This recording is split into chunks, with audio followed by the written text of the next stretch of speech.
जय हिंद। दोस्तों, आज हम पढ़ने वाले हैं एमपी फॉरेस्ट एग्जाम 2017 में पूछे गए जीके, जीएस, एमपी जीके और साइंस के महत्वपूर्ण प्रश्न। तो वीडियो में लास्ट तक जरूर बने रहें। चलिए शुरू करते हैं, देखते हैं आज का फर्स्ट क्वेश्चन। फर्स्ट क्वेश्चन यहां पर पूछा गया था, मध्य प्रदेश के लगभग कितने प्रतिशत भाग पर जंगल है। क्या पूछा गया है, मध्य प्रदेश के कितने प्रतिशत भाग को राज्य के कुल क्षेत्रफल से जंगलों द्वारा कवर किया गया है। तो राइट आंसर इसका होगा ऑप्शन नंबर 4, 30%। वर्तमान 2022 के डेटा के अनुसार मध्य प्रदेश के कुल क्षेत्रफल का लगभग 30.72% मध्य प्रदेश के जंगलों के द्वारा कवर किया गया है। और मध्य प्रदेश के जंगलों में सर्वाधिक जो वृक्ष हैं वह सागौन वृक्ष के पाए जाते हैं, जो कि एक इमारती लकड़ी है। नेक्स्ट क्वेश्चन की ओर बढ़ते हैं। नेक्स्ट क्वेश्चन यहां पर पूछा गया था, मध्य प्रदेश के अलावा सोन कहां बहती है। चार ऑप्शन आपको दिए गए हैं और पूछा गया है मध्य प्रदेश के अलावा सोन नदी और कहां से बहती है। तो राइट आंसर होगा ऑप्शन नंबर 2, उत्तर प्रदेश राज्य से। मध्य प्रदेश के अलावा सोन नदी उत्तर प्रदेश राज्य से बहती है। सोन नदी अनूपपुर जिले की अमरकंटक पहाड़ी से निकलती है। यह आरा बिहार के समीप गंगा नदी में मिलती है। सोन नदी गंगा नदी में दक्षिणी भाग से मिलने वाली सबसे बड़ी नदी है। तो यह क्वेश्चन भी एग्जाम्स में पूछा जाता है कि गंगा नदी में दक्षिणी भाग से मिलने वाली सबसे बड़ी नदी कौन सी है। तो आपका आंसर होगा सोन नदी, जिसका उद्गम कहां से हुआ है, अनूपपुर जिले की अमरकंटक पहाड़ी से। आगे बढ़ते हैं नेक्स्ट क्वेश्चन की ओर। नेक्स्ट क्वेश्चन यहां पर पूछा गया था, हिंदी के अलावा प्रसिद्ध लेखक और चित्रकार अमृतलाल बेगड़ किस भाषा में लिखते हैं। तो इसका जो राइट आंसर है वह है ऑप्शन नंबर 1, गुजराती भाषा में। प्रसिद्ध लेखक अमृतलाल बेगड़ हिंदी और गुजराती दोनों ही भाषाओं में लिखते हैं। अमृतलाल बेगड़ का जो जन्म है यह जबलपुर में हुआ था। इनकी प्रमुख रचनाएं हैं सौंदर्य की देवी नर्मदा, और दूसरी इनकी एक प्रमुख रचना है नर्मदा तुम कितनी सुंदर हो। तो यह दोनों ही एमपी पुलिस कांस्टेबल एग्जाम में पूछी गई थी, आपको याद होना चाहिए। सौंदर्य की देवी नर्मदा और दूसरी है नर्मदा तुम कितनी सुंदर हो। यह दोनों ही अमृतलाल बेगड़ के द्वारा रचित हैं। नेक्स्ट क्वेश्चन की ओर बढ़ते हैं। नेक्स्ट क्वेश्चन में यहां पूछा गया है, प्रतिभा विकास प्रोग्राम में कौन सी भाषाओं में बुनियादी दक्षता का विकास किया जाता है। तो चार ऑप्शन यहां आपको दिए गए हैं और इसी में से आपको राइट आंसर चुनना है। तो इसका जो राइट आंसर दोस्तों वह है ऑप्शन नंबर 4, उपरोक्त दोनों, अर्थात इंग्लिश और हिंदी दोनों। प्रतिभा विकास प्रोग्राम में हिंदी और इंग्लिश दोनों ही भाषाओं में बुनियादी दक्षता का विकास किया जाता है। नेक्स्ट क्वेश्चन की ओर बढ़ते हैं। नेक्स्ट क्वेश्चन यहां पर पूछा गया था, बिरहा लोक गायन की एक लोकप्रिय शैली किस क्षेत्र से संबंधित है। तो इसका जो राइट आंसर है वह है ऑप्शन नंबर 3, बघेलखंड से। बिरहा लोक गायन है एक प्रकार का जो कि बघेलखंड क्षेत्र से संबंधित एक लोकप्रिय शैली है। बिरहा जो है यह प्रश्नोत्तर शैली में गाया जाने वाला श्रृंगारपूर्ण गीत है। नेक्स्ट क्वेश्चन की ओर बढ़ते हैं। नेक्स्ट क्वेश्चन यहां पर पूछा गया था, भागवत रावत प्रसिद्ध चित्रकार थे, पत्रकार थे या अभिनेता थे। तो इसका जो राइट आंसर दोस्तों वह है ऑप्शन नंबर 3, प्रसिद्ध कवि थे। भागवत जो रावत हैं यह एक प्रसिद्ध कवि थे। नेक्स्ट क्वेश्चन की ओर बढ़ते हैं। नेक्स्ट क्वेश्चन यहां पर पूछा गया था, प्रसिद्ध भारतीय कारीगर मोहम्मद यूसुफ खत्री का जन्म मध्य प्रदेश में कहां हुआ था। तो इसका जो राइट आंसर है वह है ऑप्शन नंबर 4, बाग में। प्रसिद्ध भारतीय कारीगर मोहम्मद यूसुफ खत्री का जन्म मध्य प्रदेश के बाग में हुआ था।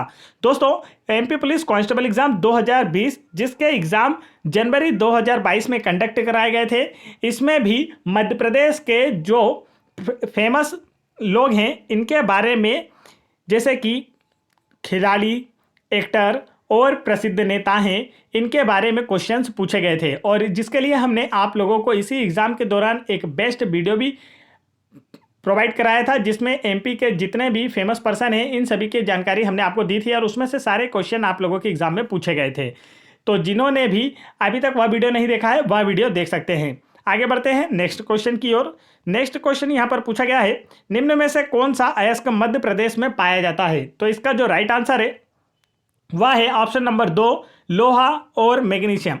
इसमें पूछा गया है कि कौन सा पाया जाता है। तो राइट आंसर इसका ऑप्शन नंबर 3 है, लेकिन आपको क्या बता दिया मैंने, लोहा और मैग्नीशियम। उपरोक्त दोनों का मतलब है लोहा और मैग्नीशियम दोनों ही मध्य प्रदेश में पाए जाने वाले खनिज हैं।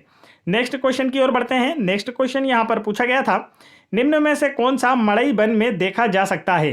तो राइट आंसर आपको यहाँ से बताना है, मड़ई वन में इनमें से कौन कौन से जीव देखे जा सकते हैं। करेक्ट आंसर होगा ऑप्शन नंबर 4, उपरोक्त सभी। बाघ, भारतीय जंगली भैंसा, तेंदुआ, यह सभी मड़ई क्षेत्र में देखे जा सकते हैं। मड़ई जो है यह एक आरक्षित वन क्षेत्र है। यह सतपुड़ा बायोस्फीयर परियोजना का अभिन्न अंग है। यह तवा बांध के आसपास का क्षेत्र है। नेक्स्ट क्वेश्चन की ओर बढ़ते हैं। नेक्स्ट क्वेश्चन यहां पर पूछा गया था, विश्व सीरीज हॉकी में मध्य प्रदेश के निम्न शहरों में से कौन सी टीम थी? तो इसका राइट आंसर है ऑप्शन नंबर 3 भोपाल। तो यह 2017 का करंट अफेयर था जो कि अब आपको याद नहीं करना है। नेक्स्ट क्वेश्चन की ओर बढ़ते हैं। नेक्स्ट क्वेश्चन यहां पर पूछा गया था, निम्नलिखित में से कौन एक प्रसिद्ध चित्रकार है? 4 ऑप्शन आपको दिए गए हैं और पूछा गया इनमें से कौन सा एक प्रसिद्ध पेंटर या चित्रकार है। इसका जो राइट आंसर है दोस्तों वह है ऑप्शन नंबर 3 नारायण श्रीधर बेंद्रे जो हैं यह एक प्रसिद्ध चित्रकार थे। चलिए आगे बढ़ते हैं नेक्स्ट क्वेश्चन की ओर। नेक्स्ट क्वेश्चन में आपसे पूछा गया है, पंडित विष्णु नारायण भातखंडे द्वारा माधव संगीत विद्यालय कब स्थापित किया गया था? राइट आंसर होगा ऑप्शन नंबर 1 वर्ष 1918 में। पंडित विष्णु नारायण भातखंडे द्वारा माधव संगीत विद्यालय वर्ष 1918 में ग्वालियर में स्थापित किया गया था। आगे बढ़ते हैं नेक्स्ट क्वेश्चन की ओर। नेक्स्ट क्वेश्चन यहां पर पूछा गया था, मंदसौर स्थित पशुपतिनाथ मंदिर के समीप कौन सी नदी स्थित है? यह क्वेश्चन काफी इंपॉर्टेंट है और हर एग्जाम में, एमपी की ऐसा कोई एग्जाम नहीं जिसमें यह क्वेश्चन नहीं पूछा जाता हो। आप लोगों की कांस्टेबल एग्जाम 2022 जो हुई, 2020 के एग्जाम जो 22 में हुए, इसमें भी यह क्वेश्चन पूछा गया था। और आप लोगों को दोस्तों, यदि आपने अभी तक हमारी एमपी जीके की 1250 प्लस की क्वेश्चन की जो पीडीएफ है, अगर आपने बाहर नहीं पढ़ी तो आप उसे पढ़ लें, क्योंकि आपके कांस्टेबल एग्जाम में जितने भी क्वेश्चन पूछे गए थे सभी इसी पीडीएफ से पूछे गए थे। तो यदि आप लोग यह पीडीएफ प्राप्त करना चाहते हैं तो वीडियो के डिस्क्रिप्शन में दी गई लिंक पर क्लिक करके आसानी से प्राप्त कर सकते हैं।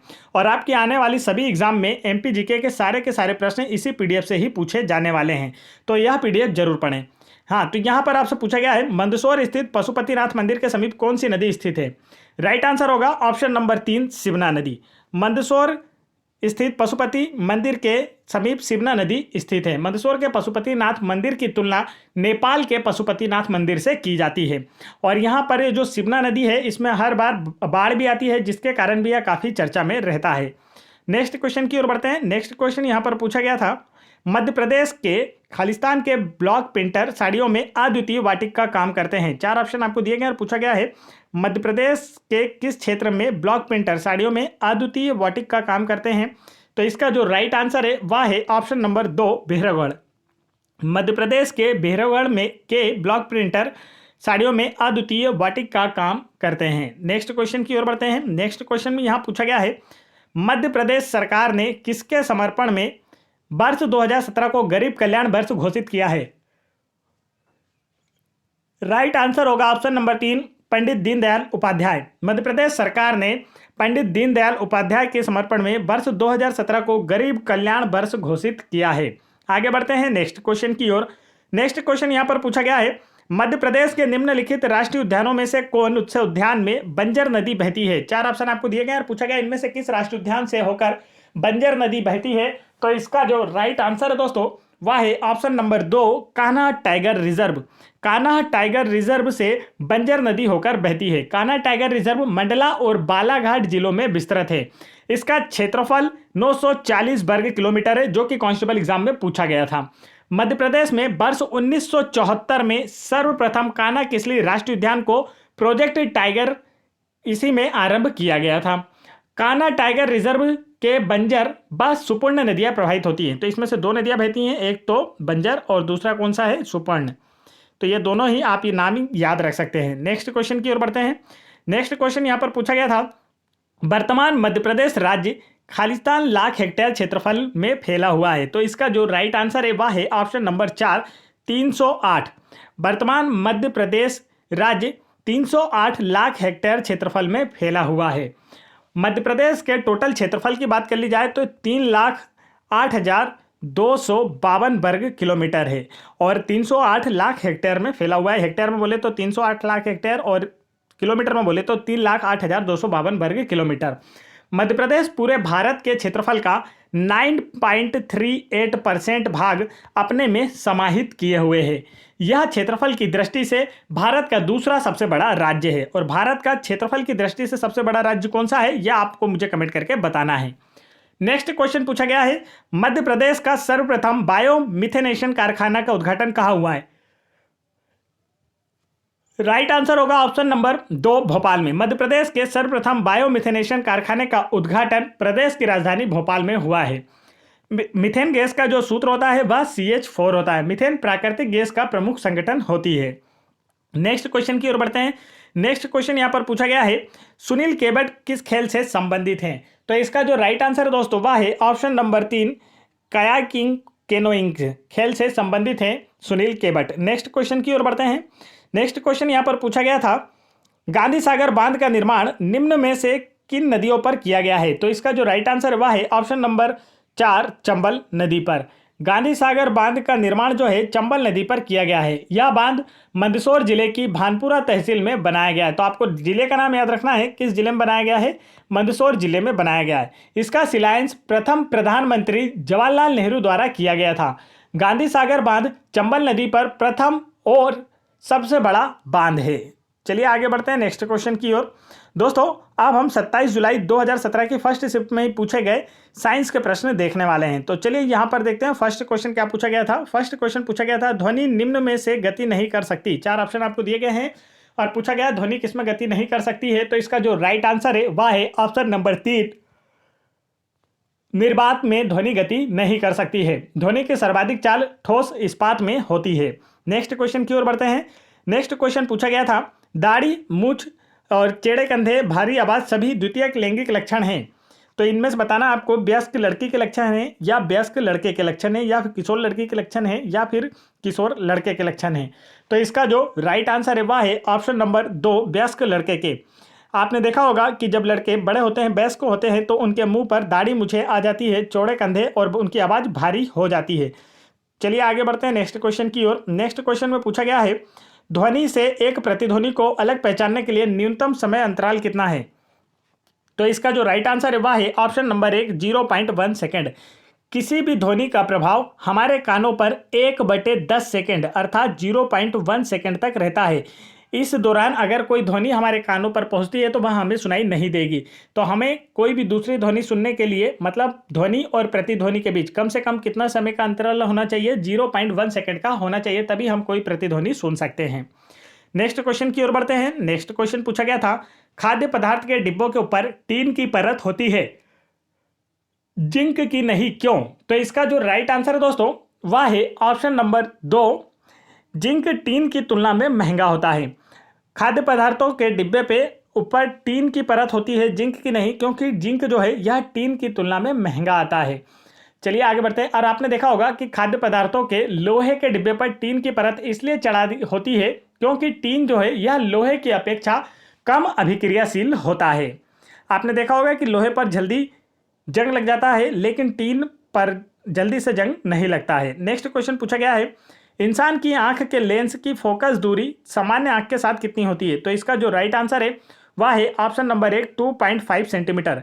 इंसान के आंख के लेंस की फोकस दूरी सामान्य आंख के साथ 2.5 सेंटीमीटर होती है तथा स्पष्ट दृष्टि की जो न्यूनतम दूरी है वह 25 सेंटीमीटर होती है। मानव नेत्र में प्रतिबिंब जो है यह रेटिना पर बनता है।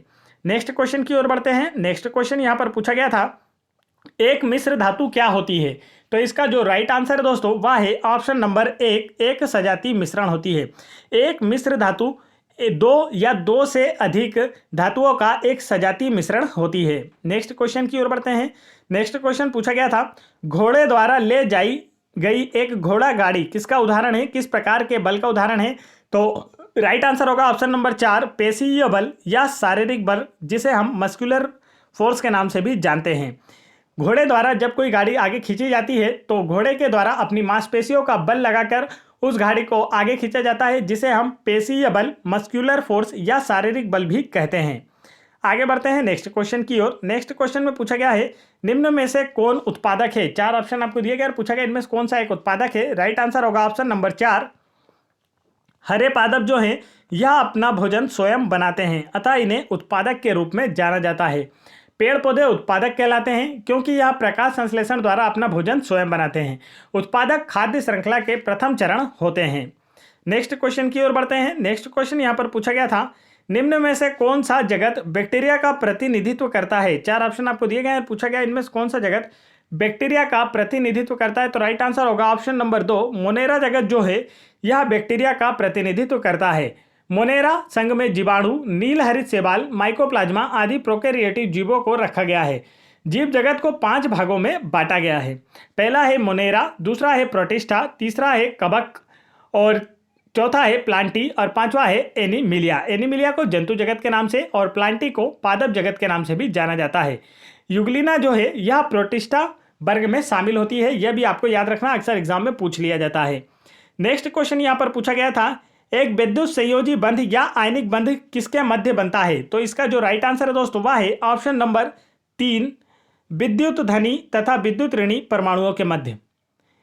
एक विद्युत संयोजी बंध जो होता है यह विद्युत धनी तथा विद्युत ऋणी परमाणुओं के मध्य आयनिक बंध बनता है। आगे बढ़ते हैं नेक्स्ट क्वेश्चन की ओर। नेक्स्ट क्वेश्चन पूछा गया था, सिन्नर किसका एक अयस्क है? 4 ऑप्शन आपको दिए गए हैं, तो यहाँ पर सिन्नर नहीं सिनेबार है, यह गलत लिखा हुआ है, इंग्लिश में यहाँ सही लिखा हुआ है। सिनेबार किसका एक अयस्क है यहाँ आपसे पूछा गया है, तो इसका जो राइट आंसर दोस्तों वह है ऑप्शन नंबर 1, पारा। पारा जिसे हम मरकरी Hg के नाम से भी जानते हैं, इसे Hg से नोटिफाई किया जाता है। पारा जो है, सिनेबार जो है पारे का एक अयस्क है और पारा एकमात्र धातु है जो द्रव अवस्था में पाया जाता है। नेक्स्ट क्वेश्चन की ओर बढ़ते हैं। नेक्स्ट क्वेश्चन यहाँ पर पूछा गया था, विधि जिसमें मूल स्तंभ पर निकलती है जबकि जनन पादप के साथ जुड़ी रहती है क्या कहलाती है? तो 4 ऑप्शन दिए गए इसके लिए और इसका राइट आंसर है ऑप्शन नंबर 1, लेयरिंग। लेयरिंग विधि जनन की एक विधि है जिसमें जो मूल अर्थात जड़ होता है वह स्तंभ पर निकलती है जबकि जनक पादप के साथ जुड़ी रहती है। आगे बढ़ते हैं नेक्स्ट क्वेश्चन की ओर।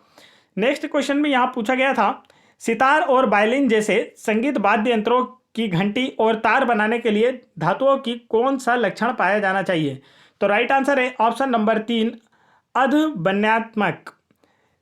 जो सितार और वायलिन होते हैं ऐसे संगीत वाद्य यंत्रों की घंटी और तार बनाने के लिए अर्धबन्यात्मक धातुओं के प्रमुख गुण होना चाहिए, उन्हीं धातुओं का इसमें उपयोग किया जाता है। नेक्स्ट क्वेश्चन की ओर बढ़ते हैं। नेक्स्ट क्वेश्चन यहाँ पर पूछा गया था, Cl संयुग्मी का आधार क्या है? 4 ऑप्शन आपको दिए गए हैं और क्लोरीन माइनस का जो आधार है संयुग्मी आधार वह आपसे पूछा जा रहा है। तो राइट आंसर होगा ऑप्शन नंबर 1, HCl। HCl को जब हम तोड़ेंगे तो यह H+ और Cl- आयन में टूटता है और इसे जो HCl है इसे हाइड्रोक्लोरिक एसिड के रूप में जाना जाता है। यह हमारे शरीर में आमाशय में उत्पन्न होने वाला एक प्रकार का पाचक रस है। चलिए आगे बढ़ते हैं, जो पाचन में सहायता करता है। आगे बढ़ते हैं नेक्स्ट क्वेश्चन की ओर। नेक्स्ट क्वेश्चन यहाँ पर पूछा गया था, जब विद्युत धारा एक अम्लीकृत जल से प्रवाहित हो जाती है तो इसमें उत्पन्न गैस कौन सी होती है? तो राइट आंसर होगा ऑप्शन नंबर 4, हाइड्रोजन तथा ऑक्सीकरण। जब विद्युत धारा एक अम्लीकृत जल से प्रवाहित होती है तो इसमें उत्पन्न गैसें हाइड्रोजन होती है, क्रिया ऑक्सीकरण की होती है। आगे बढ़ते हैं नेक्स्ट क्वेश्चन की ओर। नेक्स्ट क्वेश्चन यहाँ पर पूछा गया था, विद्युत चुंबकीय प्रेरण में कुंडली में प्रेरित विद्युत वाहक बल किस पर निर्भर नहीं करता है? तो इसका जो राइट आंसर वह है ऑप्शन नंबर 4, विद्युत के प्रतिरोध पर निर्भर नहीं करता है। विद्युत वाहक बल जो होता है यह फ्लक्स परिवर्तन और समय दोनों पर ही निर्भर करता है, लेकिन यहाँ परिपथ के प्रतिरोध पर निर्भर नहीं करता है। नेक्स्ट क्वेश्चन यहाँ पर पूछा गया है, अमीबा, यूग्लिना तथा जियार्डिया उदाहरण है किसके? तो राइट आंसर है, अभी मैंने आप लोगों को बताया कि यूग्लिना जो है यह किसके अंतर्गत आता है, उसी के अनुसार आप आंसर लगा देंगे। तो करेक्ट आंसर होगा प्रोटोजोआ। यूग्लिना, अमीबा और जियार्डिया यह प्रोटोजोआ संघ के सदस्य है। यूग्लिना को पादप एवं जंतु जगत के बीच की कड़ी माना जाता है। तो यह क्वेश्चन पूछा जा सकता है कि किसे पादप जगत और जंतु जगत के बीच की कड़ी माना जाता है, तो आंसर होगा यूग्लिना को। नेक्स्ट क्वेश्चन की ओर बढ़ते हैं। नेक्स्ट क्वेश्चन यहाँ पर पूछा गया था, पादप कोशिका में कोशिका भित्ति किसकी बनी होती है? तो इसका जो राइट आंसर है दोस्तों वह है ऑप्शन नंबर 4, सेलुलोज की। पादप कोशिका में कोशिका भित्ति सेलुलोज की बनी होती है। कोशिका भित्ति जो है यह पौधों को बाहरी सुरक्षा प्रदान करती है। नेक्स्ट क्वेश्चन की ओर बढ़ते हैं। नेक्स्ट क्वेश्चन यहाँ पर पूछा गया था, उत्तल दर्पण द्वारा बनने वाला प्रतिबिंब कैसा होता है? 4 ऑप्शन आपको दिए गए और पूछा गया है उत्तल दर्पण द्वारा बनने वाला प्रतिबिंब कैसा होता है? तो इसका जो राइट आंसर है वह है ऑप्शन नंबर 1, आभासी।